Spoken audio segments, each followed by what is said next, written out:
DJ वाला सा मामला तोहरा से भ गेलौ त कोनो डीजे वाला सा मामला तोहरा से भ गेलौ।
वाला सा मामला तोहर से भ गेलौ त कोनो डीजे वाला सा मामला तोहर से भ गेलौ।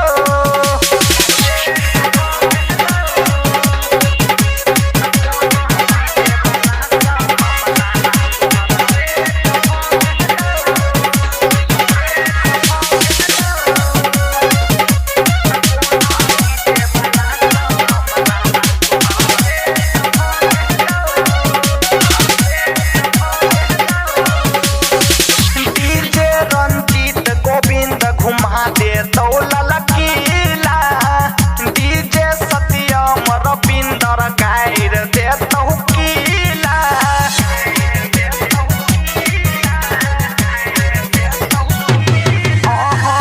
डीजे रंजीत गोविंद घुमा दे तौला लकीला डीजे सरवन रंजीत गायर दे तौकीला।